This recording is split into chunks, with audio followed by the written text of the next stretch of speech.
Welcome, everyone, to the Pro Wrestling Report on 540 ESPN. Damian Nelson, the man they call Meathead, and the Kaz here live with you Monday night. Monday. Thanks for the visual there, Frank. July 6, 2009. What a show we have in store for you guys this week. As Raw goes off the air, we're going to talk about WWE Raw.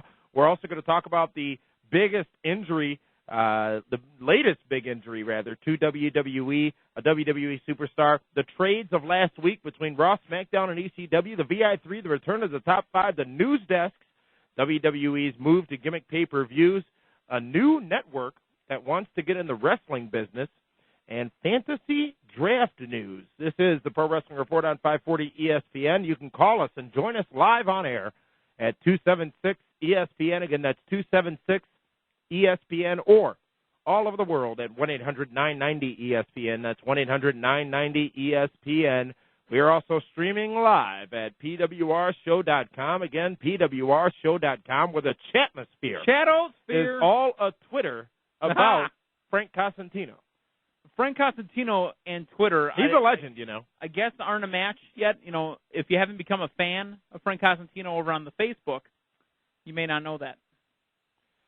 Again, Frank, you could speak. It's okay. I have nothing to say. The Frank's like our own little charismatic enigma. Enigma. You got the enigma part right. Enigma.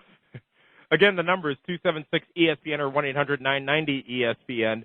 And let's talk about the Raw that was tonight, taped last week. Who read the spoilers? Any of you? Either of you? Nope. No spoilers? Frank? Spoiler-free zone? Yep. All right, that makes three of us. Not intentionally. I didn't. I forgot all about it, actually, that it was recorded. I'm still, a Twitter, if you will, over meat being the number 2 condiment in the United States. That's what I hear on Twitter, by the way. Yep. Raw tonight featured the big matchup between John Cena and Triple H, and we saw the lead-in to Night of Champions, and a new match made by the guest host tonight, Ted DiBiase. It is a three-way dance. Triple H, Randy Orton, and John Cena. Now, did you say the next pay-per-view is WrestleMania 24? No, it's Night of Champions. Oh. Where every title will be defended. I don't think it will be, but okay. Well, every match may be a title match, but doesn't mean every title will be defended. Do you want to try me again? This was one of the features of tonight was the explosion of the colons. Oh. Hey now, Scotty, I needed a rim shot there. It's okay. Well, you needed a what? Yeah, I did that.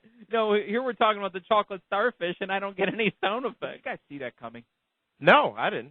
I'm a mark, though. What, because you didn't see an exploding colon? Frank, I'll have an intelligent conversation with you. But I didn't see that coming at all. No, not at all. And it didn't make much sense. Actually, I had forgotten so much that it was taped. I came in and started watching it and said, oh, Edge must not be as injured as everybody says. Then that's what reminded me it was recorded last week.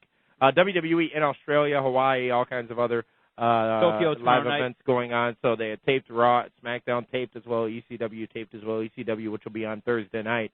But the match not ending with a winner at the end of the night, which was Triple H versus John Cena. And as I said, the three-way announced for Night of Champions. Gentlemen, your thoughts on tonight's WWE Raw? Raw was not bad. It is a retread of of WrestleMania 24 as far as the main event, which I'm assuming it will be the main event. But overall, I know a lot of people are going to disagree with me on this, but at least taking that match out of it, at least there's maybe somebody different. It is Mark Henry that's maybe thrown into the title mix, and a lot of people are going to be thinking, well, why him? I'm thinking, well, it's somebody different.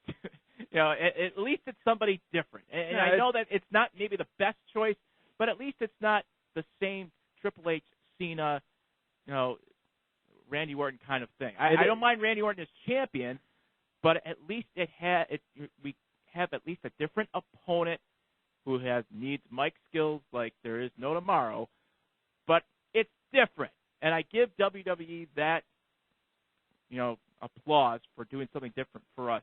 Raw tonight there was a surprise. Mm-hmm. The ending obviously was a little bit different also, but Ted DiBiase did a great job, though. I think he's got great GM music, if that exists. Unfortunately, not many people that are watching today remember Ted DiBiase, and that's an issue. You know, we got to get on the site the best DiBiase promo of all time, which was when he kicked the basketball away from the poor little kid. We're going to do that. That'll be online at PWRshow.com in just a few moments. That was some good stuff. We got a couple of phone calls here. The lines are full, actually. Let's go to line one. We'll first take Ruben from New York City. Ruben, you're live on the Pro Wrestling Report on 540 ESPN. How's it going, guys? Ruben, going fine. What's up? Good. Just finished watching Raw. It's right. It's kind of different, triple threat, but it's WrestleMania 24 all again. Yeah. But at least he's trying something. What did you think of the Colognes and their breakup? No, I didn't see that. I just saw the end of the. But I was seeing like that was coming. That was gonna come. Like you could see it from far. Like it was like Miz and Morrison. They were gonna separate because he lost the title and stuff. But whatever. Now I have a question for you. Yeah. I don't know. TNA. I'm a big TNA fan. I started watching TNA when Kurt Angle jumped to it. I immediately started watching it, loved it. Innovative, different. But recently, it's kind of stale. It's like Raw. I don't know, not a lot of wrestling. It's kind of different. What's stale about it? What don't you like about TNA right now? The storylines are good. No, don't get me wrong. But like the wrestling, like how they had wrestling, like the X division was getting pushed, the tag team was getting pushed. The women's division is a good division, but when Gail Kim was there, they had a bigger push. So they had like more time and stuff. Right. I don't know. It's like and Tara with the spider that's tarantula. I mean, that's just that's no Damien. Yeah, that's a la Jake the Snake. Yeah, that's good. But look at a pay-per-view match. It was like who was the other snake? Damien, Lucifer, right? The second snake. Yeah. So it's okay. What can you say? What do you like about TNA right now? If you're saying TNA is getting stale and you're a TNA fan, what do you like about it right now? What's better in TNA than WWE, if anything? Well, the storylines are getting better because they had, like, back in the day they had wrestling, but the storylines were kind of weird and not that constant. Now they're getting better on storylines. But they should have more, like, wrestling as well, like, to have them hand in hand. Like, SmackDown is getting, like, good wrestling matches, and ECW also. Yeah, but it's all right. But how long can you stay into good wrestling matches, especially on SmackDown, when they're taking commercials during every match? Yeah, that's another thing. When I saw Christopher Daniels versus I've always said that's the way to put on a wrestling show. Is to do you're the exact opposite. Don't even start there because you said that's the one thing that they took from WCW that you hated the most was the fact that they put commercials in the matches. Yeah. Oh, I don't recall that statement. They had a good match, like AJ Styles versus Christopher Daniels, and they had like 2 commercial breaks during the match. Yeah, 2 is a little bit exciting. Yeah, I don't know. It's all right. I have another question.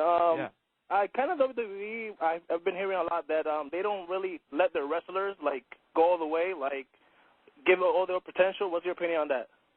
Well, that's pretty much a given. I was watching TNA Spin Cycle last week, and Jim Cornette made a reference to the WWE's Evil Empire. And we talked about it last few weeks on this program about how they own the talent, they control the talent, they don't allow a lot of their talents to be marketable once they depart the company. But you look at some people like an Evan Bourne, a Kofi Kingston, people who are actually being permitted to showcase their talents. Yeah. 2 great talents who had a match tonight on Raw. To a limit, though. Those guys aren't able to do as much as they could do or would want to do. Those guys are still restricted in what they can do. Yeah, the match they had tonight was kind of short, and then Big Show came in and just destroyed them. Right. That's a storyline. I have another thing about the draft. I don't know, Damien, you have Undertaker and Shawn Michaels. And this is the fantasy draft we're talking about. What was that, Ruben? Undertaker and Shawn Michaels have been out of it for a while. Can you have him in the draft? Yeah, that's what I was kind of wondering, too, Frank. And with Frank in the house, Shawn Michaels hasn't been on a roster in I don't know how long. Undertaker's been out injured, and he's got him going in his Ruben, roster. thanks for calling from New York and here City. Damien pulls him off the phone. Let's go now to line 2. Tom from Toledo, Ohio. You didn't even answer the question. No. You I don't recall the question. I'll recall it for you. Tom from Toledo, Ohio. You're on the Pro Wrestling Report on 540 ESPN. Hey, guys. You guys do a wonderful job. Both your pay-per-views were awesome. It was hard to decide between the 2 of them. But I appreciate your vote for me, but thank you. What's with another three-way for a pay-per-view? Is it just me, or is it just getting a little bit old? Are you talking about Damien's pay-per-view or the one that's coming up Night of Champions? Because they're both whack. Yeah, WWE pulling another three-way dance. This is getting old. Because their main event scene is stale, and they have to try to throw big names into big matches together to make it look like it's more important. Well, they got three of their top names in the company on top of that show. From a marketing standpoint. standpoint. Yeah, but one of them sleeping with the boss's daughter. According to Damien, it's the boss's wife. Now. You know, to that point, though, Tom, a lot of people make that claim against Triple H, that that's the reason he's in a top spot. I said it last week on this. I said last week on this program, Triple H is about as good as it gets right now as far as professional wrestlers. He knows the business. He is, as he said, that damn good. And I have a lot of respect for Triple H. I think he gets a bum rap sometimes for being in the main event, because even if he wasn't married to Stephanie, and before he was married to Stephanie, he was in the main event. So he's an awesome heel. You can't give him that. Mm-hmm. He's an awesome heel. He just can't make the turn to be nothing but a heel. You guys talked about that before. Right. Yeah, I really think, though, that this three-way, and I hope I'm right on this one, is kind of a finality where they do bring in someone else into that picture. They're running dry. The well's running dry. It really is. And if it is, I know it. And again, a lot of people are going to say, "Oh God, it is Mark Henry." I mean, why would he, basically take out, Randy Orton last week, and then this week Cody Rhodes? They're maybe building some momentum for him where he does get a. It's gonna be. It makes sense for him to, at least at this point. Well, throw him in the mix. So I think that's going to happen eventually. Otherwise, to do this for a couple of weeks and then move away would be kind of goofy. But the best part about it, or the worst part about it, is you've got three of your top talents in the main event coming up at Night of Champions. They're a little thin right now. Should they be spreading that out and utilizing those people to work against some other people, much like what they did on ECW last week? Bring some new talents in, some fresh talents in. I'm not saying put new people against Cena, Triple H, and Orton. But create four new people against each other. Man, that was too much, Damien. And we'll go into that in a little bit. Mm-hmm. But ECW, honestly, Frank, ECW to me looked like a Brewers game from the late 90s, 2000s around September. I just didn't care. Right. The other thing two other things I wanted to hit on is I was kind of disappointed they brought Raven back in TNA, then took him away. I liked Raven as the ECW era, but it's kind of sad to see him now because he's not the same. He's kind of lost his foot, I thought. Well, the thyroid condition. Oh, and he's getting old. Yeah. I think a lot of that's other life. He didn't have a farmer, but he didn't have a farmer tan. Which he readily admits. He won't be like Sean Waltman a couple of weeks ago on this very program saying that he will have herbal treats for people if they bring him things to he wanted people to bring him herbal treats. And he assumed I was drunk. Well, generally. Yeah. Tom, thank you very much for that call from the Midwest. You guys also hear about the Twitter thing between Miz and Y2J? Is that going to be another setup here, or is it a real deal thing?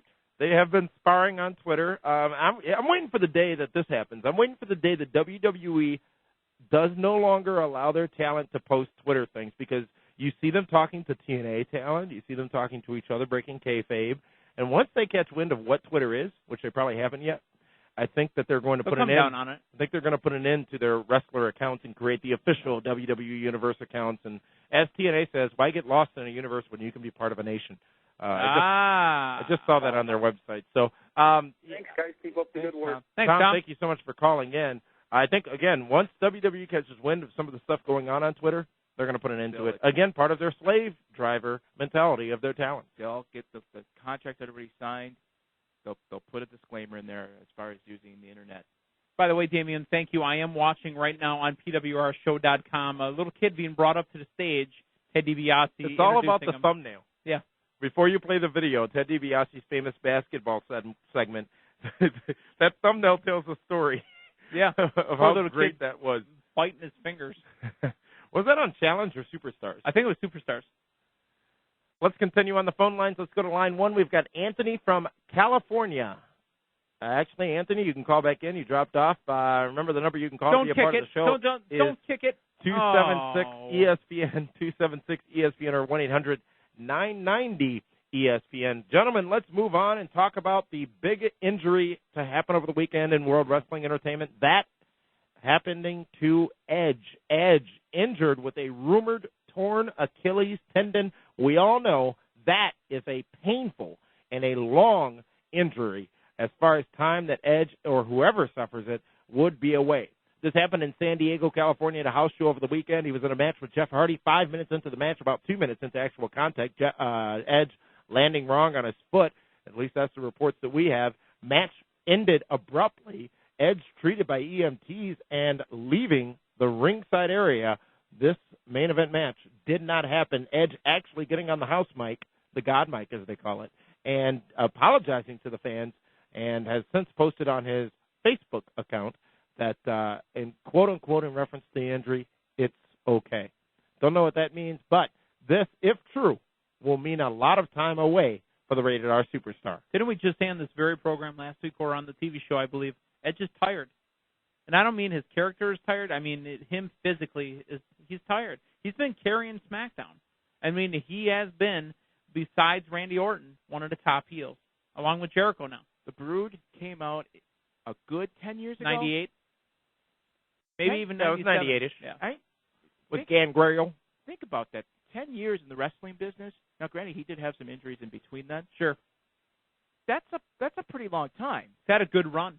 Matter of know, fact, I believe he is a 8-time or 9-time. I'm not sure on the number, but 8 or 9-time champion. And I think, if this is an injury that it could take a while to heal, hopefully he saved his money and things are okay. What, are you writing the guy off already? No, but I mean, you get to a point where, like, oh, geez, now this injury's not 2 to 4 weeks. Yeah. This could be 6 months. And this will be a substantial blow to World Wrestling Entertainment. Absolutely. Because Edge is a moneymaker. Edge is a top guy. Edge is somebody who puts butts in seats.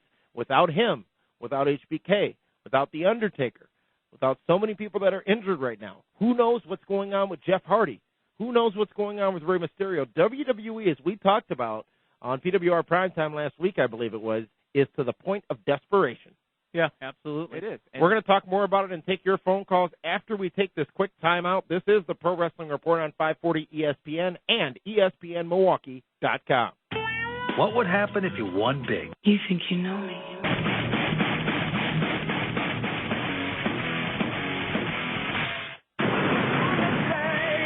Welcome back to the Pro Wrestling Report on 540 ESPN, ESPNMilwaukee.com, and PWRshow.com. Damian Nelson, the man they call Meathead and the Cause, here with you live Monday, July 6th, 2009. Gentlemen, how was your 4th of July weekend? excellent. Mine was fireworks? Really yeah. Well, I mean, I make fireworks every night when I go home. Did you make it rain? I've made it rain.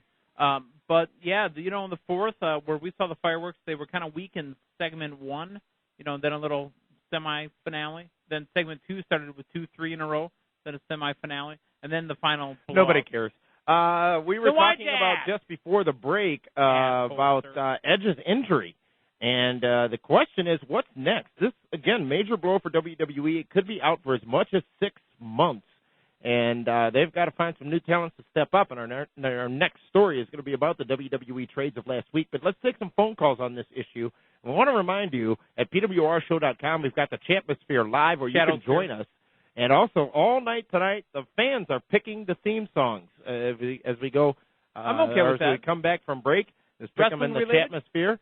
And Meathead will follow that and let us know what the wrestling-related, no Michael Jackson. Thank you. You can pick that at PWRshow.com in the Champosphere. Again, the numbers to call us at, we're going to open some lines up in a minute. It's 276-ESPN or 1-800-990-ESPN. Our first caller, line 1, Jerry from Waukesha. You're live on the Pro Wrestling Report. Gentlemen, it's actually Terry from Waukesha, but that's okay. Hey, Terry. That's okay. Terry, what's up? Yeah, I was listening to what your guys' comments. I think that the WWE has kind of positioned themselves okay, bringing Evan Bourne into Raw, bringing Jack Swagger. I think Jack Swagger. But the other thing is, I think putting Ted DiBiase Jr. and Cody Rhodes as faces, I think maybe might help a little bit. They seem to try to be posing their younger talent for to fill in the holes. I mean, even though you can't fill in the holes of Shawn Michaels and the other. You're not going to fill in the holes with Sheamus. Yeah, I mean, I think they're doing okay. Like I said, the Randy Orton Ted DiBiase match was really good tonight, and so was the Cena Triple H match, except for the ending, which I thought was a bunch of garbage. But But that's what you do on Raw. Yeah. Remember, Frank's not upset as much as he should be because it was a DQ on not a pay-per-view. Right. I'm all right. Well, it's still, I mean, come on, guys. I mean, seriously, the one thing that I've realized by watching the last few weeks, they need to get different writers in there. I mean, these aren't guys who are, like, know pro wrestling. These are guys who know television and write for television. They're not wrestling guys. They're not like the way it used to be when the guys, the people in the back making up the storylines and everything else. What was Vince Russo a wrestling guy? No, he was never a wrestling guy. And No. He was, because he started out working. I mean, he came into the business and worked for the magazine, learned the business, and then got involved with television production. But here's the point. Wrestling's not what it used to be. You can't. Jim Cornette's not going to be booking shows. Times have changed. The audience has changed, and WWE, in their mind, has followed that audience, and they're presenting entertainment. Characters. But the thing is it changing for the better or is it changing for the worse? You go back, now I'll put this to Meathead, because Meathead's more like the WCW guy. Meathead, go back to WCW before they changed the names when it was NWA in the late 80s. A defunct wrestling organization purchased by WWE in 2001. Yes.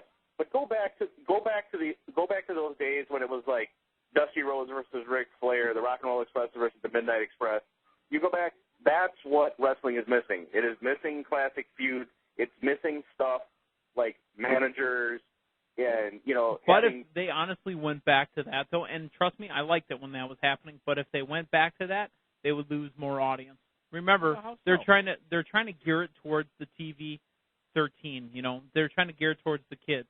The kids don't want to see that. They want to see stuff that's entertaining. They want to hear poof jokes, and they want to hear all that other stuff. No, and that's going to kill them. I mean, that is literally going to kill them, because for the simple fact that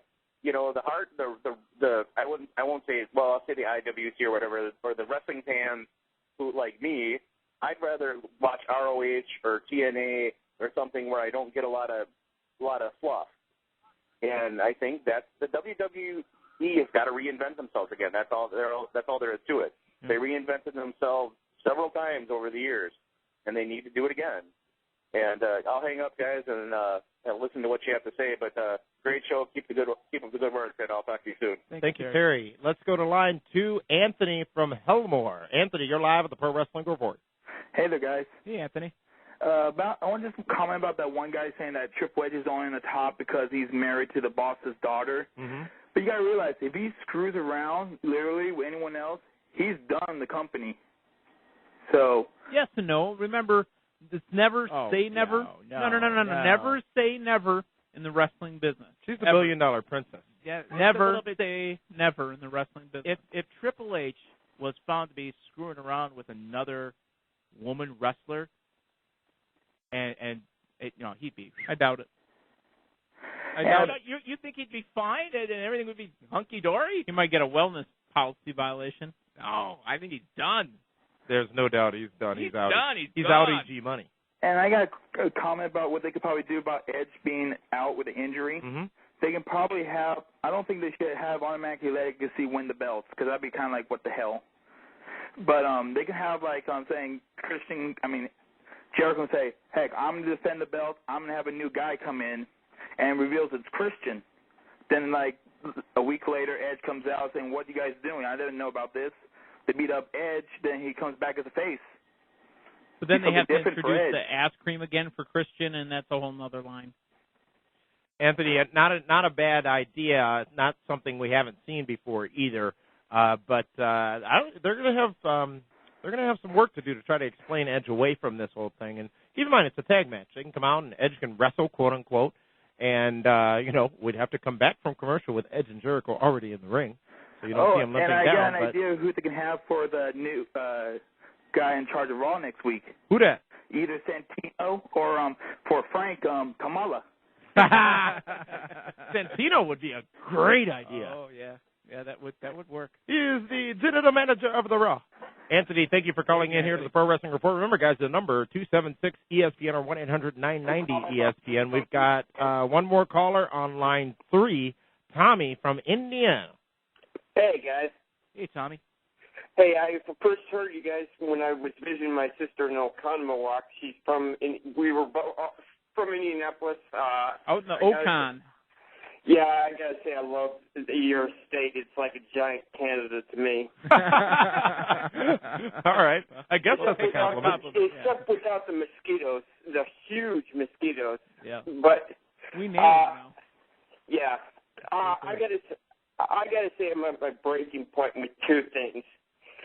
The first thing is, I just wish at one point Triple H would be a little bit away from the title hunt. I'm one against the whole thing about him being with Stephanie McMahon. I don't believe that whole thing that much.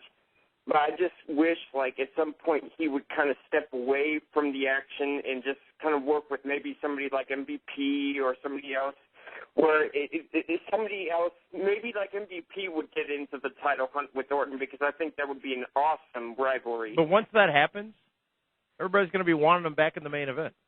Well, I know. That will be the good thing, because then people will be more excited to have him back in the title hunt, because it won't be something, oh, there it is again, he's right back in the title hunt. People will be more anticipating him being right back into it if they hold off on it for a second. And the other thing I was thinking about is I'm just at my wit's end with TNA just not giving AJ the chance at the title anymore. I mean, he's their best guy, and he just never seems to get it even close. And I mean, that King of the Mountain thing, he might have been a little bit close, but you knew he wasn't going to win. Well, you know, Jericho had that kind of run in WWE for a while, too, where Jericho was always thrown in the main event mix, but you never thought that Jericho was ever going to get the belt. You know, TNA, I don't think they're killing AJ, because, you know, he is the Legends champion. He's obviously still cared about. The fans are invested in AJ Styles. I mean, he's phenomenal. I just set that up so I could get the bell. Tommy from Indiana, by way of a carnival walk, thank you so much for calling in to the Pro Wrestling Report on 540 ESPN. Gentlemen, our next story, WWE takes advantage of this Donald Trump situation and announces a few trades.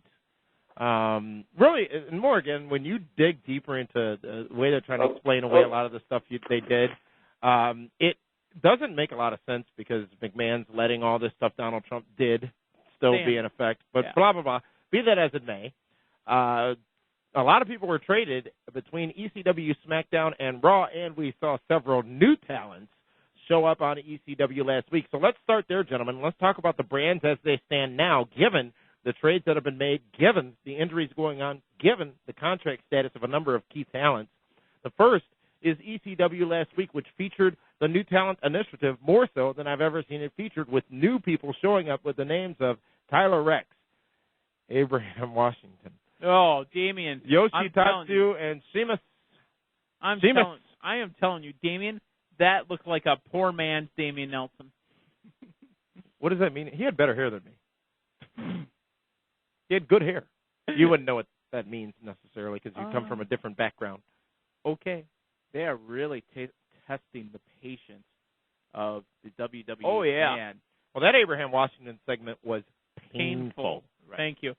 Frank, you understand my analogy I made, right? Scotty, I know in the back you understand the analogy I made when I said that watching that ECW was like watching the Brewers after the September call-up, watching a bunch of people you don't know or care about. Right. But I don't have a problem with it, because you do have to, at some point, build your talent. It's the perfect platform. It's the perfect platform, though. No, you just got a show right down the crapper. You may have, but they got one of the highest ratings they've gotten in a long time for that show. People stayed tuned in, but people stayed tuned in. And now, just like the Jack Swaggers of the world, they're going to build new talents. The Evan Bournes of the world, they're going to build new talents on ECW, which is why the brand is there. They're sticking to their claim that ECW is the up-and-coming New Talent Initiative brand. They did it last week. Some were very interesting. Others were reminiscent of a large white satellite dish. I tell you, Sheamus. Don't they have a son in Ireland? No. He's of the fair skin. I tell you what, he's kind of like a daywalker. I'm not sure I've ever seen someone so pale. Here's what I would do. What would you do, Frank? With ECW right now, in about 2 or 3 weeks, we're going to shake things up, do something. It's time to shake things up again. Where they literally just take the ECW name away. Yeah. Get the fans involved. This is your show. your chance to name it. It's a great idea. I really like it. People to go to the website. But they can name the show. You know, take advantage. It's the extreme. There's nothing extreme about it anymore. Frank, I really like the idea. I really do. It's not going to happen. It's my idea. No, and I like it too. It could happen. It could. I don't think it will. I would be behind that idea 100%. I think I really would. There's nothing. They should name it WCW. There's nothing extreme about it anymore. Give the fans, make it their show. This is your show. You can name it whatever you want. We'll take whatever they get people to go to the website, anything, and market it. Give it a new name. Nothing extreme about it anymore. Several other new talents. One with the first name of a video game character, the second name of a Six Flags ride, Yoshitatsu. That's the name of a ride at Six Flags? I believe the California location, one of the California locations. Well, he got a pin on Shelton Benjamin. A fast one. Yeah. That match lasted about a minute. And that's about how they got in. That's how they got in the 1-2-3 Kid. Your thoughts, Frank, on Yoshitatsu? Came from New Japan Wrestling. He's got obviously great talent. I like it. I like it. Give these guys an opportunity. Give me about 3 more months with them before I can have a better judgment. Frank's the patient one. I'm telling you, the WWE one. Universe will not be patient with that. Well, they have to be. You would be. I would be. You've got to change. People want to see new stars. I don't fault WWE at all. People want to see new stars. I think the fans will tune in. They've got to capture them, though. These stars have to capture them. Abraham Washington, we saw some highlights from the BET Awards last week, which was the highest-rated award show in the history of cable, somehow or another. You know why? Because that one guy? Yeah. It was about this time last year when they decided, let's try and give CM Punk a push, and he got caught in with JBL in some sort, and they did it in the summer. For whatever reason, it didn't work. So now they're trying something where they're adding just almost a complete new roster to ECW with new talent and seeing if they are testing the patience, but why not? It's the summer. Take advantage of building new superstars because eventually you're going to have to anyway, and see if there's one or two that stick. Frank, you make too much sense. It makes too much sense. It does, but I think that's the only what I'm thinking. That's what WWE is doing right now. Remember, in the PWR Chatmosphere, you picked the theme song. I've already got the next break song. I got it picked out, so keep putting them up there. I've got them written down. When we come back, we talk about the trades that actually happen. We just got to talk about the new talent, but we talk about the trades that happen across the WWE brands. This is the Pro Wrestling Report on 540 ESPN. We're going to take Steve from Heartland when we get back, waiting on line 1. We'll be back in just a moment.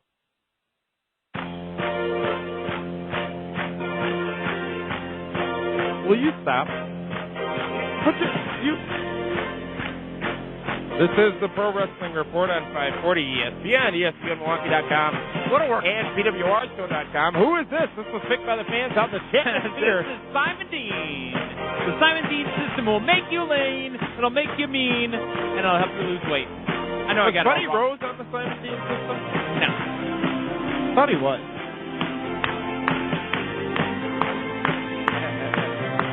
Yep.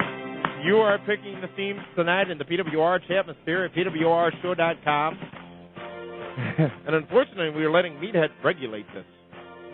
May not have been the best choice the production team has made in the last couple of years. You are completely, if this were on TV. I'm winded. Let's go to the phone lines, of which you can be a part. The number 276-ESPN or 1-800-990-ESPN. We've got Steve from Heartland, Wisconsin on line 1. You're live. Hey, guys. Hey, Steve. Hey, Steve, are you winded, too, from dancing? Because I was. Yeah. For a second, when it first came out, I thought it was Strike Force, but that would be my vote if I have one. Strike Force, wow. Yeah. Anyway, what's up, Steve? Music. I actually want to talk about what you guys were going to talk about next, which was the trades, and we just got done talking about the new talent. I like the trade Regal going to ECW. I was hoping that would kind of put him towards the title, but who knows right now. I just saw the preview for what they're doing Thursday. But move him over there and help him work with the young up-and-comers. I thought it's a good idea. I am puzzled, however, that they move I don't know. I guess they were ready. The Hart Dynasty, moving him to SmackDown right away. It's a good play. I think it is. I mean, it gives him more exposure and a longer time frame. Going to 2 hours instead of 1. Yeah, I think they're ready for it. But is this it for Shelton Benjamin? Is this the last straw for him before they kick him out to the curb? No, I think this. I mean, Shelton. Remember, he got traded to ECW before.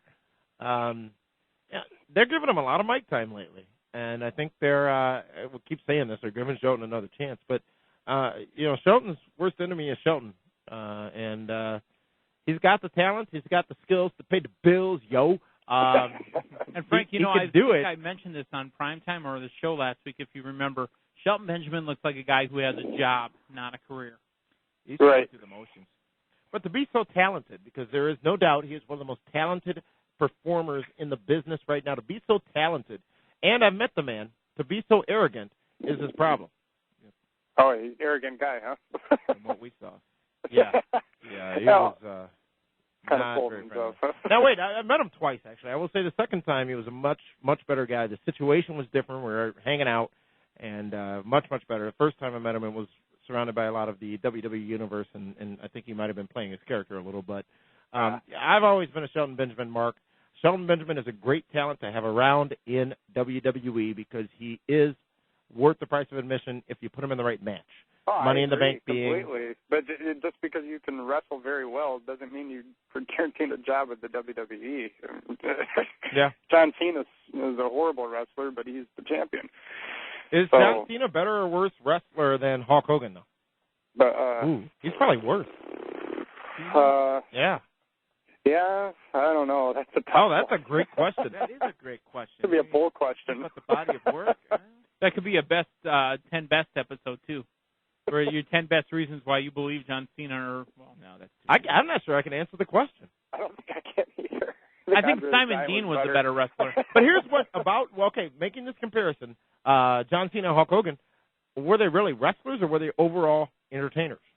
Ric Flair, obviously the greatest wrestler in the history of the business, at least in my opinion. Ric Flair, never as popular as Hulk Hogan. Hulk Hogan, the greatest entertainer and performer in the history of the business. Very true. One last thing is about Vladimir Kozlov. Where are they going with him?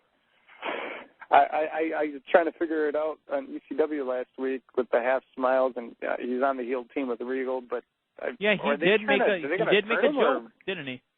What's that? Kozlov did make a little crack. He made a joke. Okay. I won't listen or pay attention to Vladimir Kozlov until he starts saying WWE again. All right, guys. Thanks a lot. Thank you, Steve from Heartland. Let's continue on the phone lines. We've got Bowman from Boston on line 2. Go ahead, Bowman. Hey, what's going on, guys? What's up, Bowman? Yeah, that is definitely a tough question. Who's the better wrestler between John Cena and Hulk Hogan? I wish it was on the script. We would have started the show with that. Because I thought you were going to say what the better theme song was, and I'm still sticking with Simon Dean. It's how you define wrestler. That's it. Well, yeah, but exactly. no, you have to go back to the definition of what a wrestler is. Well, here are people you can compare. You can compare Hulk Hogan to The Rock, to Steve Austin, to John Cena, as far as overall popularity goes. And when you compare people in that echelon, specifically John Cena and Hulk Hogan, I think you see a lot of similarities between the two. But Hogan wrestled for a lot longer time. And Hogan was a much better wrestler before he won the title in '84 for WWE. There's also a different time in wrestling where there wasn't so many. It didn't have to be a spot-tastic match. You just had to get your big spots in, and the crowd bought into it. But nowadays, if you don't flip off the top rope, they're not really into you. Yeah, that's a good point. And, I got a list of things that I want to kind of run by you guys. Okay, go. Okay. First thing, I'm actually going to mention something about TNA, and I've been watching TNA. It's been putting on a decent product. I think they're crazy in 10 years if they think they're ever going to really battle with WWE. I think that's just something they shouldn't do. They should just try to be another brand of professional wrestling to allow another option. As the resident TNA mark, I'm required to ask this question. Did anybody ever think WCW would have had a chance against WWF when they launched their campaign in September of 1995? When you have Ted Turner's check next to it, of course you do. Of course you can. But did you think about the money back then, or did you know about the money? Again, I think I knew about the money. If they're on Ted Turner's network, he's putting some money into it. Sure, that but was I an obvious thing. I guess not just for you. Maybe you were smarter than the average bear, but I'm talking about just in general. Did people know about it? And people, I mean, they just out of nowhere just started noticing WCW. But I also think it was a bad time in the WWE, considering that you know you had Aldo Montoya, you had the Portuguese Man of War. I was the leader of the Aldo Montoya fan club from 1996 through 1998. Guys, can I interject something real quick? Yeah, Scott Wisniewski. I think the difference was WCW was helped rise up to the top because they were able to steal a guy like Hulk Hogan. TNA, now, come on, they were able to steal a guy like Lex Luger. Well, TNA is going to have to make that kind of a splash, and who would be on that level right now? They did it already. It was Kurt Angle, and they didn't do it right. Yeah, I don't really. I still have my reserves about Kurt Angle and how much he's helping in TNA. But to kind of go back to that, I think right now if they're smart and if they really want to make their first star, I think they're in the position to do it. If they do it now and not have Kurt Angle versus Sting at Bound for Glory, but now rather push AJ Styles versus Kurt Angle at Bound for Glory and get AJ Styles over. Get him as a legit main guy. And Bowman, you bring up a good point, which has been a long contested situation. Everybody talks about this big acquisition TNA needs to make, which, quite frankly, if it's not a Triple H or a Randy Orton or an Edge or a John Cena, somebody who's headlined and headlining multiple WWE shows, it's not going to be any bigger than the Kurt Angles, the Mick Foleys, the Booker T's of the world. But what they down the route that WCW did, and it didn't work for them to make any stars. They eventually imploded, but as we've discussed with Jeff Jarrett, they're not making those. They're making these small steps. They're making these acquisitions, whether it be Kurt Angle, whether it be Mick Foley, whether it be Bobby Lashley, who's going to be coming on with the group a little more frequently soon. It's all these, it's baby steps. And WCW had the resources to jump headfirst into the battle. TNA, as Dixie Carter said a couple of weeks ago in that interview at TNAWrestling.com, they're taking a strategic approach. First ECW, then SmackDown. There are many reasons why that what she said doesn't make sense either, but taking a strategic approach against the various WWE programs and making a name for themselves. I really wish they wouldn't go after them, just rather be their own entity, and I think the best way to do it, I really would hope they would just have AJ drop Lesnar's title at some point and just push him towards AJ Styles versus Kurt Angle at Bound for Glory, which I'm not sure why their main pay-per-view is in October, where I feel like Slammiversary is more of their more known pay-per-view than Bound for Glory really is, and give him the title, give him that run, give him that push, because he's already got the fans invested into him, much similar to Shawn Michaels. They're already invested into him. They're already bought into him. Just give him a few more of those promos where you can get a little more emotionally invested into it and run with it. Good point, Bowman. You had a few things to discuss. We've got to go to our Sports Center update, so we're going to take a timeout. Well, you can stay on the line if you'd like. We take you again when we come back. But this is the Pro Wrestling Report on 540 ESPN and ESPNMilwaukee.com. The world's #1 source for professional wrestling news and information. And once again, here's your hosts, Damian Nelson, Frank Cosentino, and the man they call Meathead. This is the Pro Wrestling Report on 540 ESPN.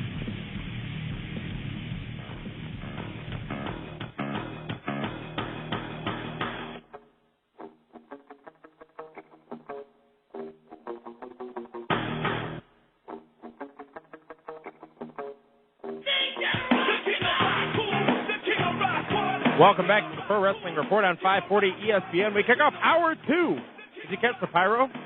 Yeah, We've got pyro now for Hour 2. This picked by a user at PWRshow.com in the Tampa Sphere, Run DMC's version of D-Generation X. Yep. They're the King of Rock, fool. What? More breaking news, ladies and gentlemen. This coming from Taz on his Twitter page. Says, and I quote, by the way, WWE asked me to be the guest host on Raw next week. I said, no thanks. I don't believe that at all. What the heck is TNA going to do with Taz? We're going to talk about that later, but let's go back to Bowman on line 2. Bowman, you're back live again here on the Pro Wrestling Report. Hey, what's going on, guys? Hey, Bowman, welcome to the show. Just kidding. Speaking of hour 2, when Damian was referencing to more on WCW putting commercials in the middle of matches, WCW in the middle of a move would run the commercial break, or Power would randomly go off when hour 2 would start. Yeah. Consistently would do that.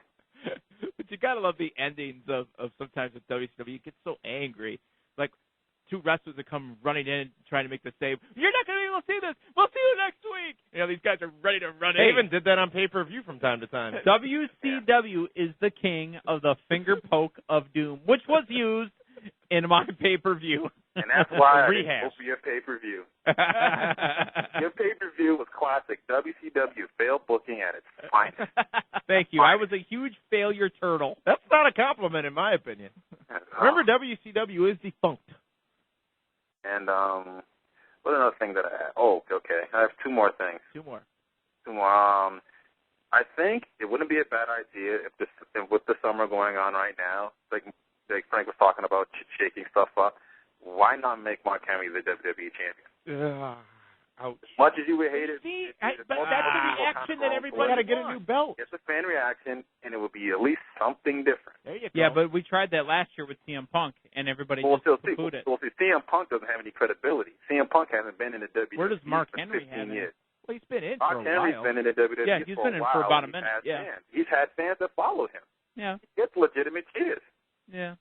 I say give him a shot. It did. I liked it when they. I like him. I like him being in the mix right now. Ladies and gentlemen, Damian Nelson has the answer. Uh-oh. The man who should be wearing gold on either WWE Raw or SmackDown. Sheamus. Shelton Benjamin. No. That would get people talking. That would be like, wow, wait, Shelton's the champion? Whether they say, oh, that's lame, or they say, wow, this is interesting, I think I love Shelton Benjamin and all, but Damian, I mean, it'll get it over as well as CM Punk, unfortunately. No, he doesn't keep. No. I think it would, especially as a heel. But he needs to be transitional. He shouldn't have the belt for any extended period of time. But you want to shake things up. You want to give something different. That's the kind of angle you need to go after. That's what worked with Punk when he cashed in Money in the Bank. They let him hold the title for 4 months, and it was a fail. But that's right, because it probably went about 3 months too long. But I mean, yeah. But you got to pick somebody like that. Title. Well, if Rey Mysterio title, can be the world heavyweight champion. Well, hold on. Define heavyweight, because WWE hasn't been using heavyweights since the steroid scandal. The second the steroid scandal happened back in 1992, Bret Hart and Shawn Michaels were pushed up into the top, and neither one of those guys are near the heavyweight. Yeah, but they carry the world. They carry the world heavyweight championship. Yeah, now and that's what I'm saying. And it's mentioned as. You know, it's mentioned as that. I mean, the weight obviously doesn't matter anymore, and hasn't mattered since 1992. It hasn't mattered for a minute, yeah. You know, so it's like the bash Rey Mysterio or even CM Punk, like, you know, to say they're not exactly heavyweights. Well, it's been like that forever. Shawn Michaels can hold the title for that long, and any one of those guys can go in there and hold that title. I agree with that. Yeah. And my last note is for obviously Edge and Y2J. Obviously that the tag team was getting to be very interesting as how they were doing that, and now Edge is injured. I think they should replace Edge with Miz. That would be awesome. I think that would. Well, the Miz is already awesome. But I think Miz's attitude and Jericho's attitude would work very well together, and it would benefit Miz the most, because Edge and Jericho are just doing this for something for them to do to keep them on the show. Versus if you put Miz in this spot, that puts him in a big limelight. And it also blows him up a little bit too. And you know, with Edge and Jericho getting the belt, it actually put the belts back into a kind of a main event mix where you notice the belts. Yeah, definitely. So it was good that they put Team Ego together, but yeah, you're right. They need to slide somebody in with Jericho and let Jericho keep the belt. Slide to the left. Yeah. Well, Bowman, thank you very much for that call from the East Coast. Always a great caller. We appreciate you spending a little time with us here on the program. No matter if you voted for me or not, thank you. Before we got a couple more callers, Daniel from Texas and Sam from Dallas in Texas, waiting on the lines, and you can join us by calling 276-ESPN or 1-800-990-ESPN. But before we do that, let's talk about those trades that happened. We'll give you the full list. 2 ECW were Gold Dust, Shelton Benjamin, as we discussed earlier, William Regal, and the Bella Twins. all 4 of them. 2 SmackDown was Matt Hardy, Finlay, D.H. Smith, Tyson Kidd, Natalya, all now on SmackDown. Matt Hardy injured, as we'll get to in the news desk. And to Raw went Gail Kim, Alicia Fox, Jack Swagger, and Evan Bourne. That was so sad. Along with Mark Henry. Now, they shook things up. They did a draft without a draft. They moved some people around because they had to. Were these smart moves, Frank? Yep. Who benefited most? The fans, I think. Yeah, that's a good point. I mean, right now, like I said earlier, I think it's a great idea. As far as whose benefits, WWE benefits if the fans get to it. But what people are going to look at, and which is unfair to do in the summer, is, well, look, the ratings didn't work. Well, summer ratings are what they are. You know, they're just you're looking at certain periods during the year where, you know, sweeps time when it really matters. In the summer, you're just trying new things, and ratings aren't that they're important, but not as important. So I think right now I like it. I like the mix up a little bit, and I know we all cringe with Mark Henry, but it's better than, okay, here we go with Cena again, or let's go with Triple H again, and let's try this again. The same thing. Try something new. More importantly, I think it's going to depend on how they use them, but I think that the New Hart Foundation, the Hart Dynasty, they benefit the most because they're going to get more exposure now on SmackDown, and I think Jack Swagger could benefit if they use him right and don't bury him. Exactly. You got to get we've got the screens on the mic. It's okay. It's Swagger. Meathead, your thoughts on those trades? The trades, again, made something happen. It made people go, wow, this happened, and this happened. And I thought that they played it well. You know, ECW is really a show that they look like they just treated like they traded away their best guy, and now they're just planning for next year. Again, to use a sports analogy. Let's go to the phone lines. We've got Sam from Dallas on line 3. Sam, you're live at the Pro Wrestling Report. Hey, what's going on, guys? How y'all doing? What up, Sam? Yeah, I got a few quick points. Just with Edge going down, I think this is, this could be a blessing in disguise. Well, it should be a blessing in disguise because they could go ahead and try to push guys like John Morrison. They can push guys like Jack Swagger. They can push guys like MVP. This is a time where, they wish they had Kennedy. But they should have Kennedy right now, going for the title. Kennedy! Exactly. They can move him to SmackDown and he can go out to CM Punk if Jeff Hardy doesn't come back. But, they just decided to get rid of him for God only knows. But, that's what it is. Yeah. So you like the mix up then right now? It's not bad. I like Jack Swagger. I don't know why. I just like saying his name, Swagger. Maybe that's what guys like that need. They need that little bit of hook. Right now, apparently, Christian coming in and doing the list thing on Swagger gets a guy like me doing it, and hopefully it gets other people doing it. And you know what? It makes you get ready to see Swagger. If they were to thrust Mark Henry into the world title. You've just been pushing Mark Henry all night long here. Yeah, quit thrusting on Mark Henry because he doesn't appreciate it. Thinking here. What if they, after the Night of Champions, Mark Henry gets a title shot? What do you think about that? I would hope. If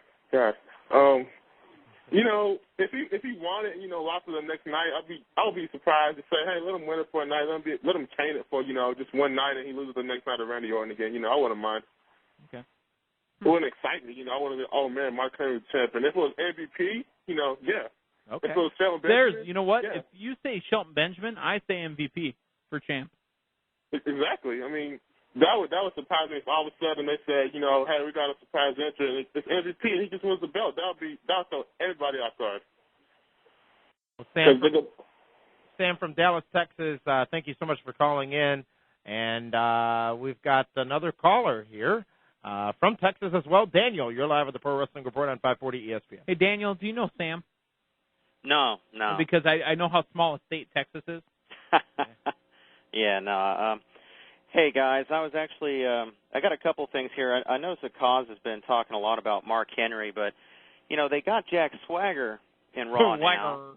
Yeah, and like the guy from Dallas, I really like Jack Swagger. I'm not sure why, but it looks like they're setting him up for a run with MVP, which I don't get because it seems like, Jack Swagger is the former ECW champion. I know Mark Henry is too, but Mark Henry on the mic is nowhere near as entertaining as Jack Swagger.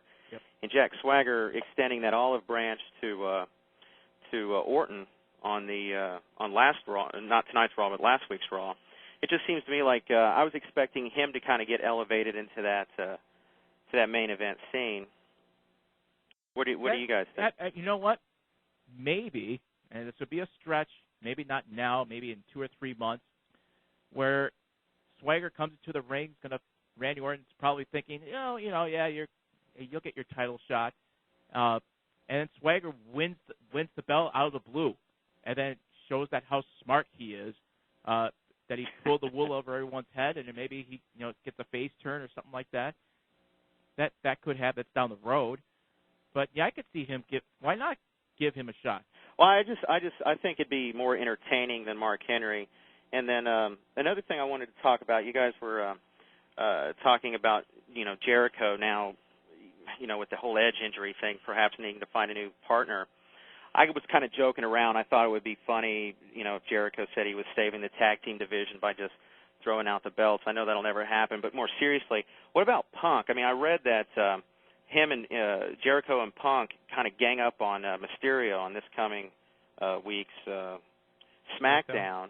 Yeah, and that would just really help solidify that heel turn they're slowly building up for Punk. And then if he did drop the world title, it wouldn't be such a big deal. He'd still have some gold on him. What do you think about that? I think it'd be fine too. This is the time to do it. And they've teased CM Punk going heel. I think now the timing would be right for it, and I think he could fit the heel mold because the fans, I think at this point, at least in Milwaukee when they teased it, they were on his case. So in a bigger market, I think it would work. All right, well, that's my 2 cents worth, guys. Thanks a lot. Keep up the good shows. Right, Daniel, thank you very much for calling in here at the Pro Wrestling Report on 540 ESPN. Let's now go to the VI3. Each week we pick the top 3 talents in professional wrestling, 1 male, 1 female, and 1 tag team, and we start with he who is least prepared, that being the man they call me. Over here doing the work. That's all right. I got it. Doing the work. You got to read a couple things every now and again, and that's all you've been able to do for the last hour. Yeah, I am ready to do my VI3. My tag team is the current unified tag team champions, the Chris Jericho and Edge. Fortunately, that tag team will become defunct momentarily. My female is going to go out to Natalya. Very happy with what Natalya is doing. And my male performer of the week is the $1 Million Man, Ted DiBiase. Guys, I'm also going to go with that tag team. That's the only tag team currently that's worth anything, but they're eventually going to obviously break up here soon. My female is going to go with Gail Kim. Love the finisher tonight that she did. And my male is going to go to the younger DiBiase. I thought he had a great match tonight. TDJ? Against Randy Orton. TDJ. Said DiBiase. Nice. The definitive VI3, the one all of you have tuned in to listen to tonight. My top spot goes to Mick Foley. Yep, Mick Foley. Watch TNA Spin Cycle. You'll see why. And my female spot goes to Mickie James. And the tag team spot goes to, again, Beer Money Incorporated. I want to remind all of you that the Pro Wrestling Report is on Twitter, along with each of us individually. So you can go ahead and click the link at Frank, PWR. you're at Twitter? On there, but you're all at Twitter right now, aren't you? Click the link on PWRshow.com to follow the show on Twitter. Get exclusive updates from the Pro Wrestling Report team. Let's go down to the news desk. Rudy Charles, senior TNA official, has departed the company. The reason is unknown at this time. He has been with the company since 2002. Matt Hardy recently had surgery for a torn abdominal muscle. He's expected to miss 8 to 10 weeks of action. Jerry the King Lawler is considering getting back into the political arena. He is thinking about running for mayor of Memphis, Tennessee again. The last time he ran was in 1999 when he got 12% of the votes. Roddy Piper has been arrested for driving under the influence. He's been released after spending a little bit of time in jail and will appear in court on July 23rd. Roddy Piper, obviously a WWE Hall of Famer and a legend in the business. China has signed a music deal with Virgin Records. Her agent is also the president of the company. Last week's ratings, Raw got a 3.9 rating, SmackDown with a 1.7, ECW with a 1.2, TNA scored a 1.1, and Superstars with a 0.9. And the polls at PWRshow.com, you, the fans, said that Impact was the number one show last week with 58% of the votes, taking the throne from SmackDown, which got 32% of the votes, followed up by Raw's 11% of the votes. Gentlemen, Taz, clearly obvious he's going to TNA. The promos will start airing as early as next week, I believe, on TNA Wrestling. They've been leaked already. What are they going to do with him? What is TNA going to do with Taz? Is he going to wrestle? Is he going to be a manager? Is he going to be Samoa Joe's advisor? What can they do? What should and what can they do with Taz, who's riddled with injuries, has said he's retired from the ring? Who knows what he's been doing over the course of the last 3 months since he's been released? His no-compete has expired with WWE. What are they going to do? He's going to be a mouthpiece. He can't wrestle because of injury, so I think the managerial role may be in it, or like the head of a stable, something like that. You know, Bobby Heenan will tell you that there are no stables. Stables are for horses. Right. But I think that I guess it's only fit. I mean, play-by-play or color commentary, there's no role for him there, unless they just will give up on Don West at this point, which I don't think so. So I think he could be like a head of a faction of some sort, if that's the plan. What else could he do? As far as the advisor, I'm a little confused how that would work now if Joe is part of Main Event Mafia. It would have made sense if Joe would have stayed away from them. But with Joe being in the MEM, it's a little confusing. Is Taz now advise the Main Event Mafia too? I don't know. Maybe he starts a new faction and pulls Joe away. He doesn't have to pull Joe. It could be somebody, 2 or 3 other guys. Doesn't matter. Just maybe to go against them. Maybe he becomes part of the Mafia. He's a former ECW champion. He is. He's a legend. They stick with the gimmick. It'll get an initial pop. Fans will, there are a lot of Taz fans out there. And you know who Kurt Angle lost to? His first ever loss in the WWE in professional wrestling was to? Kurt Angle. No, Taz. Yes, sorry. Kurt Angle lost to Taz. Yeah, Triple H slept with Linda. We know. Did he? I didn't hear about that. Where do you get your news from? I don't think he's going to wrestle. Or he's probably got a match or 2 left in him. But I think he could come in, have been Samoa Joe's advisor, join the Mafia potentially. Sting is apparently out. I'm just torn. I don't know what they're going to do with him. Maybe that's a good thing because I'm a little intrigued to see what they do with Taz. I think he's going to make it down the ramp, unlike Lashley and Savage and Rikishi. But do you care? Well, Rikishi had matches. Rikishi had a couple matches in TNA. I wouldn't. I don't know if I care as much as being just interested in what's going to happen. It adds another depth, a level of depth to the storylines. Oh, wow. WWE, we announced last week, is changing the name of several of their pay-per-views. More information has been released on those pay-per-views, which are going to be coming down later this year. Your house back? We're not in your house tonight, no. Here's the thing, guys. This is eerily similar to what TNA does.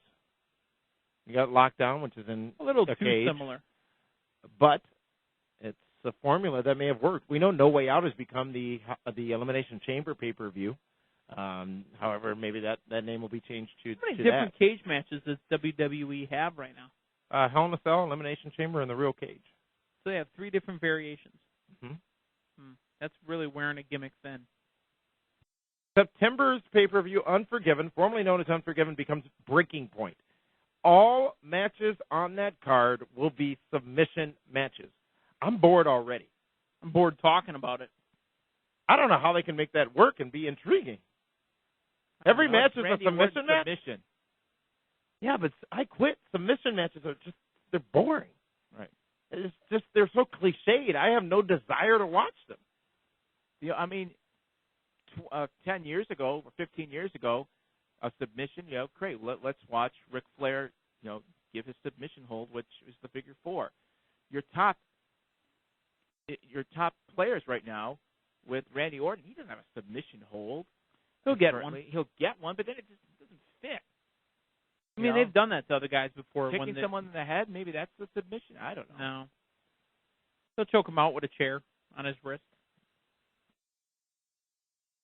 We'll see what they come up with. I mean, they got to have the right talents in the right places in the right matches for that pay-per-view to work. I appreciate their efforts to do something new and do something different, but it just seems boring to me.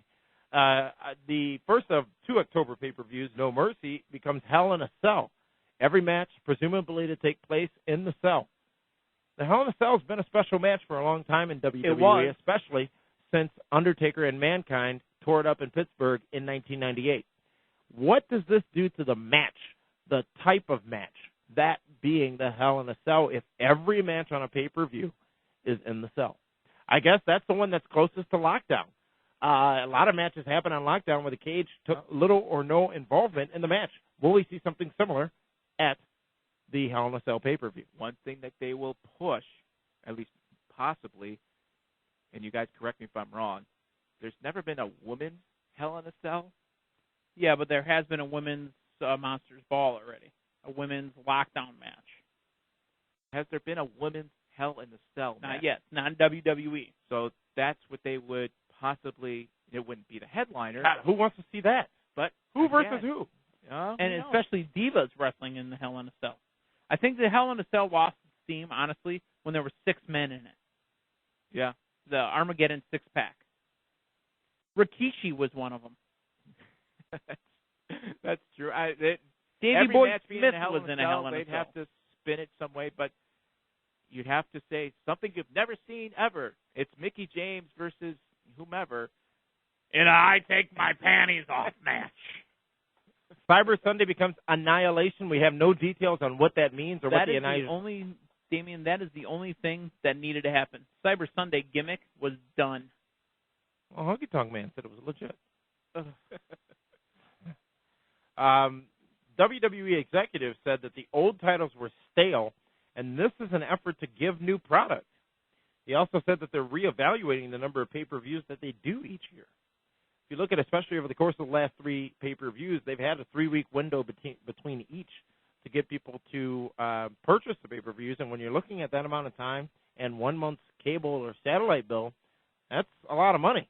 That adds up over the course of ordering 2 pay-per-views in a month, let alone ordering TNA or Ring of Honor or whatever else is out there, Springer's stripper shows, whatever. That adds up real fast, and quite frankly, you get a little shell shock when you get those bills. I have been that person because you don't really think about it when you're ordering them, but you do think about it that following month when you realize how much you paid the previous month. So TNA delivers 12 pay-per-views a year. WWE still delivers 14, I believe, even with the absence of Dismember and New Year's to Forget, Revolution. I think is what we call it. What should they cut out, if anything? October is the month where they have 2. April is sometimes the month where they have 2. Obviously, WrestleMania, one of those. The one right before WrestleMania that should be gone. No Way Out? No Way Out. No, because, that's actually taken some significance, in my opinion. It's taken some significance. To me, when whoever wins the Royal Rumble gets the title shot at WrestleMania, and Royal Rumble is 2 of them right before WrestleMania, that there shouldn't be anything in between. And then you have that opportunity to build it up. I think No Way Out should be out, in my opinion. Good points. It's time now to talk about the PWR Fantasy Draft. Meathead, you had a pay-per-view last Sunday at PWRshow.com. A couple of highlights from that show. You crowned a new world champion, I believe. Yes, and he is the Viper, Randy Orton. He won. Do you know how he won? How original. Do you know how he won? I don't know how he won. He won with the finger poke of doom. Well, that'll put asses in the seats. But it's funny. Right, so we got a 13-year-old booking shows now. Hey, is David Arquette going to be your champion next month? No, he is not going to be the champion. You know what? What about Dennis Rodman? I don't know what to tell you. What about Jay Leno? Damien, I don't have What about Jason Coleman? I don't have triple threats every week. I don't have. I mean, come on. It's only been one show. That slam was unfounded. And I think the results are going to go ahead and prove again who pwns. Damien, it's just not fair. And you know what? I looked at your roster trying to decide who I'm going to take after the results come out, and it's not going to be fair to you. I may have to forfeit that, Frank. I haven't done it yet. I may have to forfeit it. just because Damien can't afford to lose any of his talent. I'll give the results here. Frank's got the results straight out of the hands of Cal, our new intern. All right. Frank, go for it. Nelson's Foundation, 37.5%. Meathead's WCW Bash at the Beach with the finger point of doom. It's just 62.5%. Yeah, no, it's just like when Nitro was winning with crap shows in the ratings. You must have a lot of sheep following you who don't know what good wrestling is. Look, That's no, fine. I'll concede. I'll take a low buy rate. You guys can go ahead and judge an entire pay-per-view on one match. Go ahead and do that. Did you read the rest of the card? No, it was nauseating. I couldn't tolerate it. No, the finger poke of doom is at the end. Look, tag team champions, Rey Mysterio and Evan Airborne. A match at New Blood Rising, which will be happening in the next pay-per-view. The match will be for the U.S. belt, Jack Swagger versus Beth Phoenix. Okay? Now, it makes sense. Number one contenders for tag team championships, LAX versus the Briscoe brothers. LAX is the number one contenders. It all makes sense. To who? It all makes sense. I believe there's more business to conduct. You get 2 picks. Mm-hmm. One pick could be from Damien's Mr. roster. Nelson's stable there. Correct. But does not have to. Does not have to be. Well, I'm going to invoke a Damien Nelson clause, and I have made the picks. They will be off air, and there will be surprises that show up at the next pay-per-view. No, you can't do that. How could you do that? Because Okay. I need to know. I just took Mickey James. Oh, that hurt. That's okay. Great. Mickey If you were James smart, now is on you'd have Meathead's picked roster. somebody who would have been featured in my next pay-per-view. Well, how am I going to go ahead and reach your nose? And I'm not going to quibble over this. It's on the internet. It's on the web. I don't know. Your next pay-per-view is not on the web yet. Yeah, it is. The matches have been announced. The Because I matches- plan in yeah. advance. But so what? Who cares about I the can matches? replace her in that They're world. all I matches. set up a great storyline where Angelina Love can take on anybody. They're all matches that everybody already has seen. When did we see AJ Styles versus Shawn Michaels? When did we see Money in the Bank with When Shelton, did we Charlie see Haas, Kofi Kingston, When did Jericho, we see Santino Undertaker Marella? versus Big Show? When did we see John Morrison versus Triple H? We've seen that already. Oh, okay. Well, yeah. Okay. And the finger poke of doom we haven't seen. Not going to argue with you. It's time for a timeout. When we come back, You we've got need a timeout. we've got more, our top 5. We're going to talk about which organization or which network wants to get into the wrestling business, and so much more here on the Pro Wrestling Report on 540 ESPN and ESPNMilwaukee.com.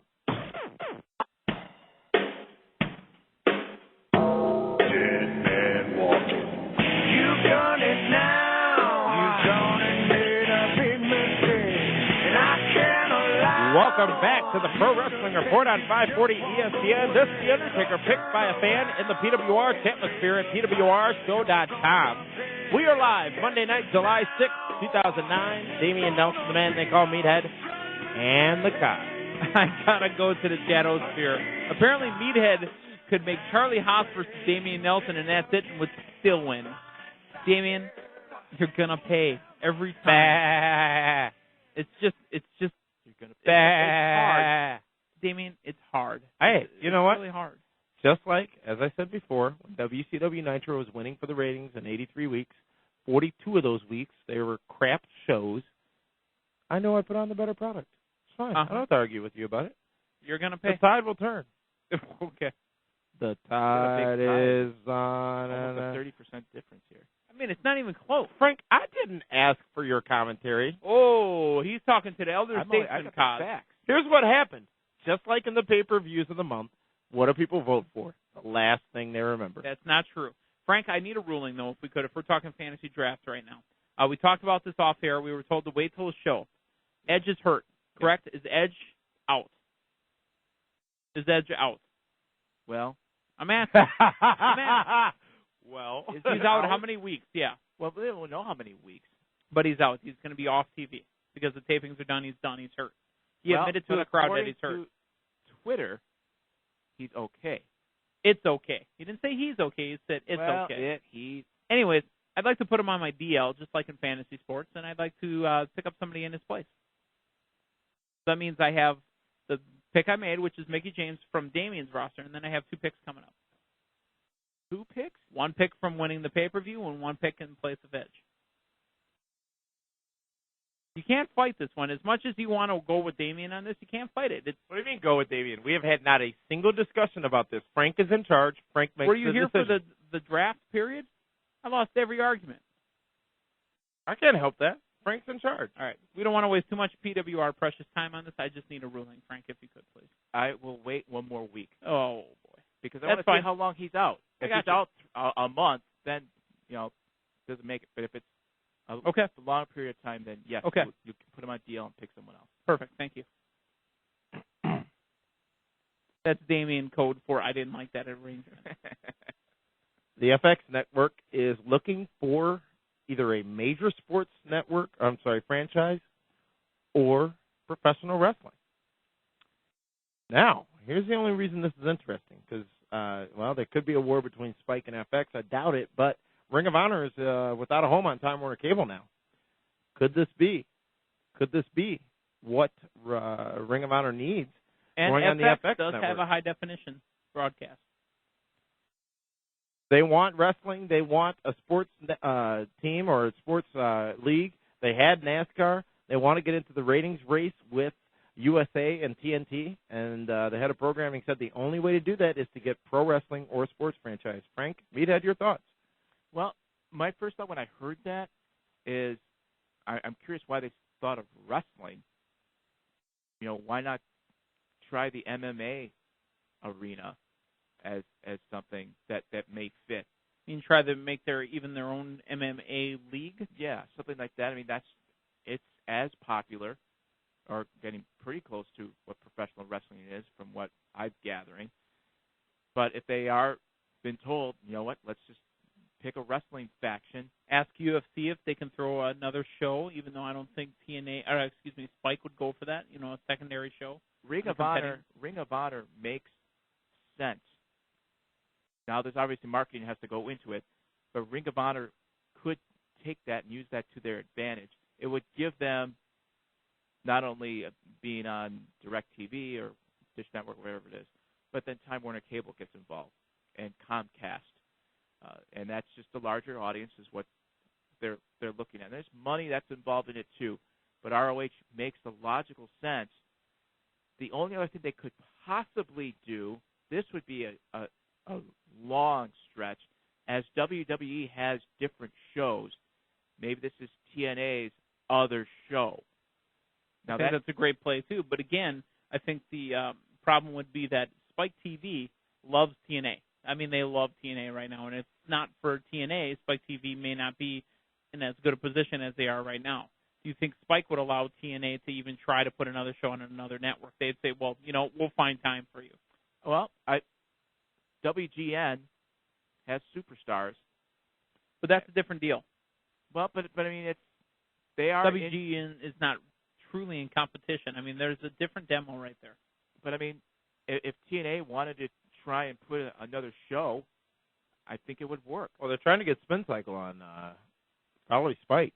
ROH should take full advantage of this if they can make it happen. If they can't, it would have to be a spin-off show of TNA, and they can't add another. Well, they've already got Explosion. They've got the Epics show they're looking for a home for here domestically. The programming's out there from TNA. But TNA, I mean, they obviously won't compete with themselves. And remember, the only wrestling free night right now is Wednesday and weekends. So like a Saturday morning kind of thing. Yeah, that's old school. Remember growing up here in Milwaukee, it was American Gladiators, Wrestling Challenge, Gorgeous Ladies of Wrestling. That's when Adam Lee was Powerful Women of Wrestling. Audible. World-class Championship Wrestling replays on Channel 58. Yep.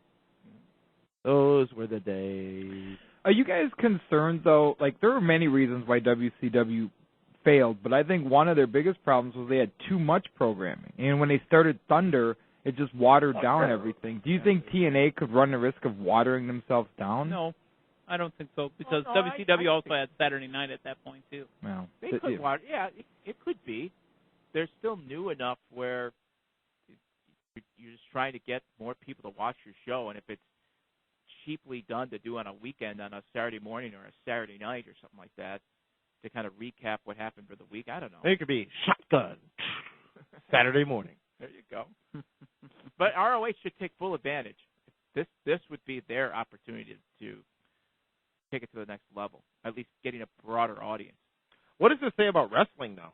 You know, we talked about the wrestling wars, and when almost 10 million people a week were watching wrestling on Monday nights between Raw and Nitro, those days are long gone, long behind us, but the wrestling audience clearly is there, and it's a coveted audience by the networks now, when it wasn't back in the day, specifically UPN and whatnot, because they said that those were not.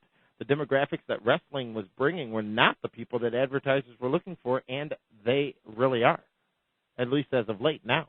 Yeah, we're waiting for that next, you know, as history has shown, the ebb and flow of wrestling when it's peaks and valleys, and we're waiting for that next peak. When is it going to happen? Is it going to happen? And maybe if ROH gets part of this opportunity, it could be another peak coming. Who knows? I mean, will wrestling fans want it, though? Do wrestling fans want a third organization? Is there enough interest right now for a third organization? That third organization back in the day of the wrestling wars was ECW. Can Ring of Honor fill a similar void in the battle between WWE and TNA? No, because ECW was something at the time which was different, was completely different from what you were watching on WWF at the time and with WCW. There is nothing there. You can't add anything real different unless you're literally taking out the storylines and making emphasis on just winning the match, chasing the title. There's no storylines at all. There's a heel and a face, but there's no storyline. That would be a big-time risk, but it's literally winning, losing. That's all that matters. And maybe ROH could be that faction. There's no major goofy storylines or anything like that building up characters. It's he's the champ, chase the champ. And who knows? So you mean maybe even a Japanese-style wrestling? Yeah, and I don't follow, I'll be honest, I don't follow any Japanese wrestling, but I don't think they carry. Greg Jennings here for Jeff Ford. And Greg Jennings also doesn't watch much. Well, Greg Jennings does listen to the Pro Wrestling Report. Yeah, but I mean, maybe that's a chance to take. There's no storyline. Who knows? It could work. Well, speaking of could work, what has worked is the top five, and we returned the top five last week on the Pro Wrestling Report Prime Time, which can be viewed at PWRshow.com in replays on Time Warner Cable, Channel 14 in Milwaukee. But, Frank, you are the man who owns and rules. You are the owner and the ruler of the universe, as Sid Justice used to say. I'm the master of the universe. You ever see that video of his promo he was doing with JR? When he said, "Can we start over?" And JR said, "No, we're live, pal." There's also a great one with, what is it, David Schultz and Mean Gene, where Mean Gene throughout the entire thing is laughing hysterically. Oh, no, yes, there's that. Mean Gene. You need to be, by the way, PWR faves. I need to have that on the website. You got to watch. There's one with Mean Gene with Ken Patera. Yeah, maybe that's what it was. It was Ken Patera there is when he one butchered it with Schultz. But Ken Patera just murders a promo, and Mean Gene's just off camera. You could tell that this is going nowhere. Please cut this if you can. Mick Foley said to Jeremy Barash on last week's TNA Spin Cycle, "You're about as subtle as Mean Gene Okerlund." You know, Mean Gene had a bad reputation for always taking heat basically from the talents when he was doing promos, and that was an easy comparison. But Frank, the top five in the business. Yes. We have our VI3 each week, but these are the top five talents in the business. It doesn't change every week. It may not change every month, but anytime there is a change, there's only one man who can approve it, and that is the Cos, Frank Cosentino. All right. And we need to hear your top five because we've already done ours. Yeah, my top five's not important. It's your. No. It is important. We need to hear I don't have yours. A top five. Yes, you do. You got to have top five guys that you have a you top choose three. to. What, do I start with my top five then? Is that... Well, we'll review ours from last week, and our top five, mine was the definitive top five list, and it was Mick Foley at number 5, Shelton Benjamin at number 4, Trips at number 3, Chris Jericho at number 2, and Randy Orton at number 1. Meathead's top 5, number 5 was AJ Styles, number 4 was Mickie James, number 3 was Jeff Hardy, 2, Randy Orton, and number 1, Chris Jericho.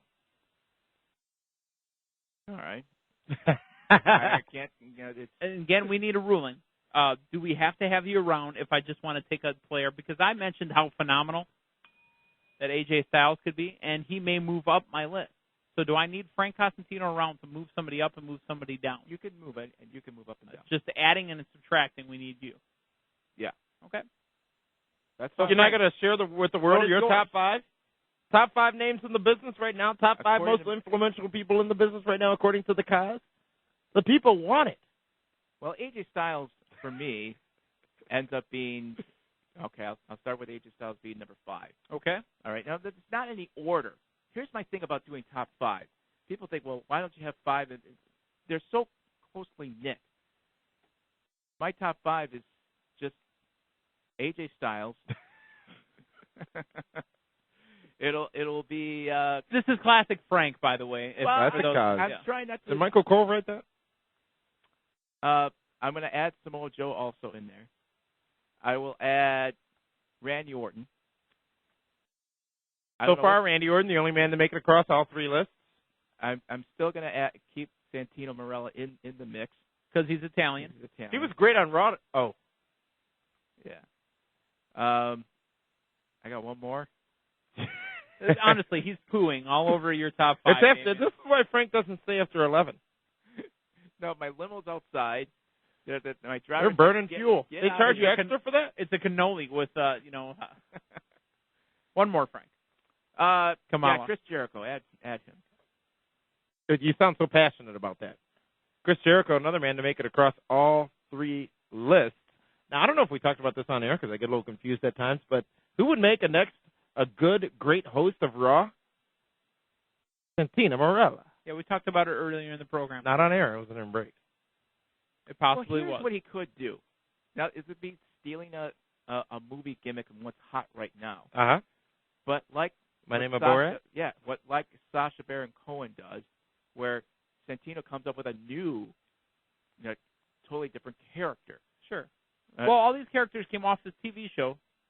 I mean, right. the Ali G show. Right. So maybe Santino's next one is. And again, Damian doesn't. He's not Santina. He's somebody. I don't know. Well, the Russian guy that he did in OVW, possibly. Yeah.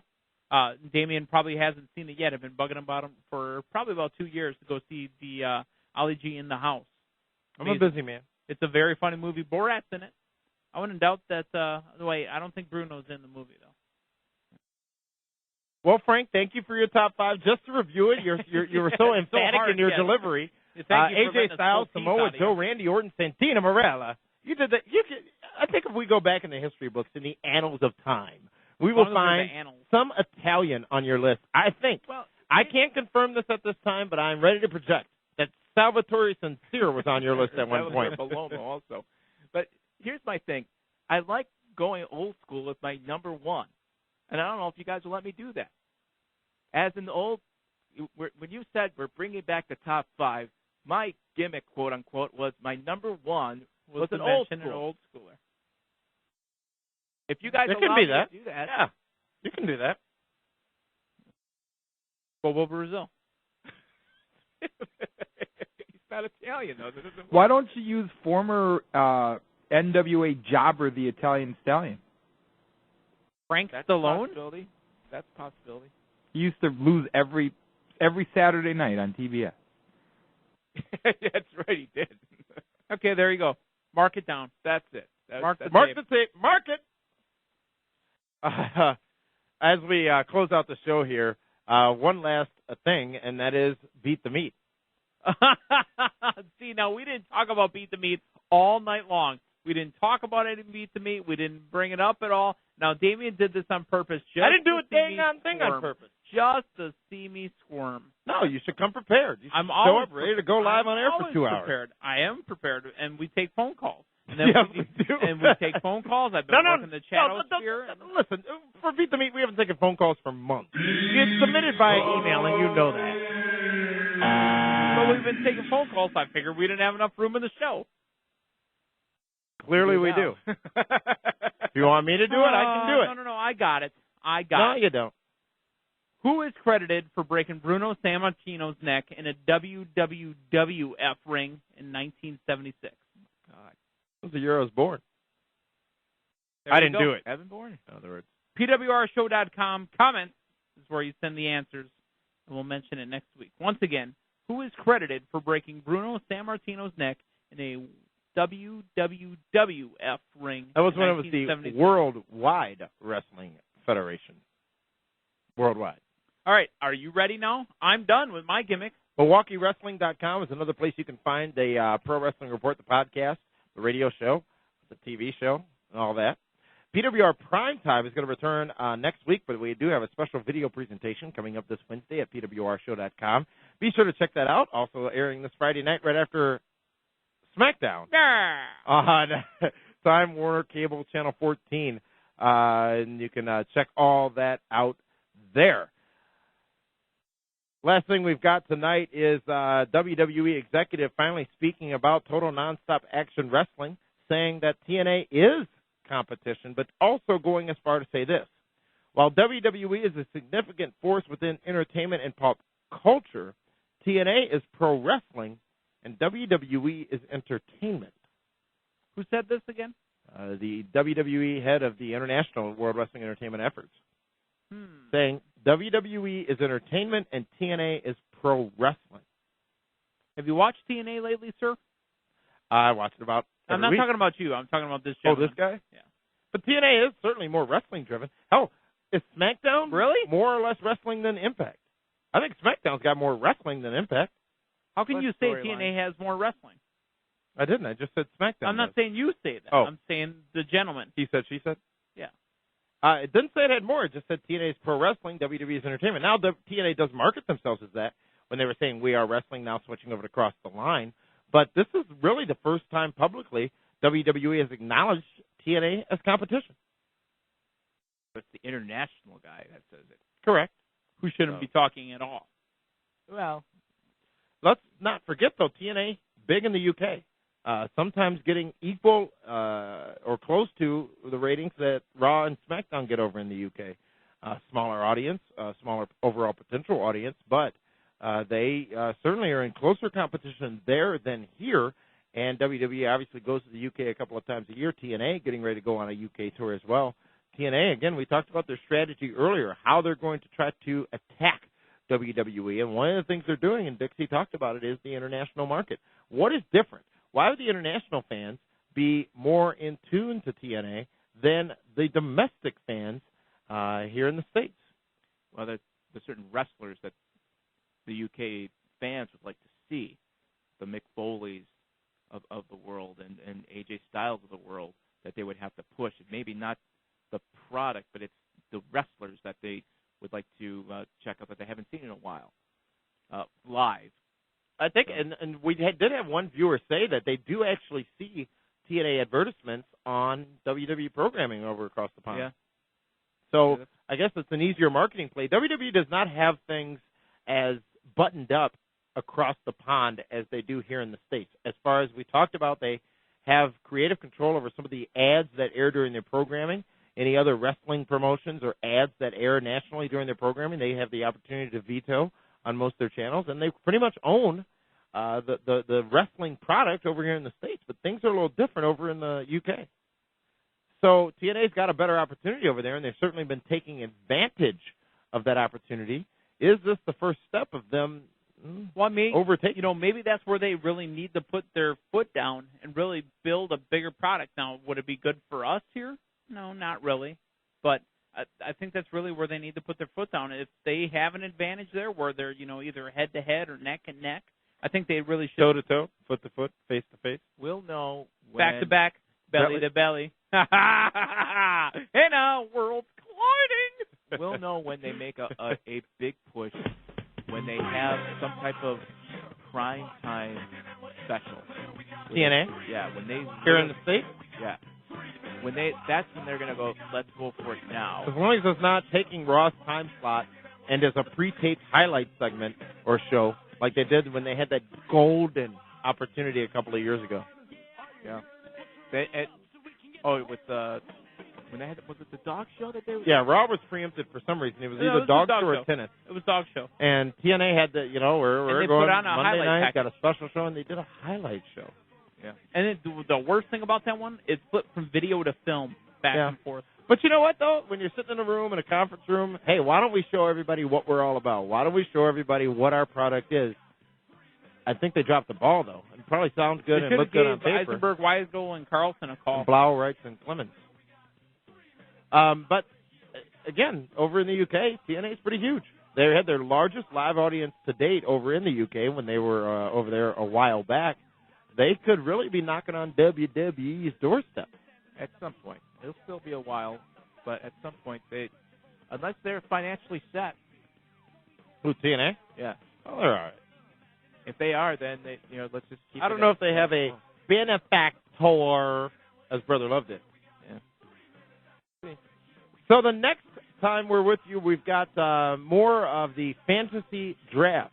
I've got a show coming up, the follow-up to Foundation. It needs to be renamed more of Meathead whipping Damien's ass. That's what it should be renamed. You've got the kids behind you. That's fine. I can understand that and appreciate that. I'm not trying to get them behind me. I just am better at what I do. Oh, for the love of God. Ladies and gentlemen, mark the date, mark the tape. July 6, 2009, Meathead loses his mind. He has gone loco, and he's on that stuff again. Damien, I hot-shotted it. I wrote it in 20 minutes. Oh, seriously. Couldn't tell. I'm surprised you spent 20 minutes on it. Looked like about a 14-minute effort. Break in a minute. We'll have the next time is my pay-per-view, follow-up pay-per-view. And again, you guys will have the opportunity to vote. You can vote for a lot at PWRshow.com, so make sure you participate in that interactive forum. As we said, PWR Primetime will return next week. We've got a very special edition coming up this Wednesday at PWRshow.com. And when you're at PWRshow.com, don't forget to subscribe to our iTunes podcast, where you get the Pro Wrestling Report here on 540 ESPN, able to download that on Tuesdays right after the program is live on Mondays. We will be with you again next Monday, July 15th, right here on the Pro Wrestling Report on 540 ESPN. And thank you. And ESPNMilwaukee.com. For the man they call Meathead and the Cause, this is Damian Nelson saying we'll see you next week.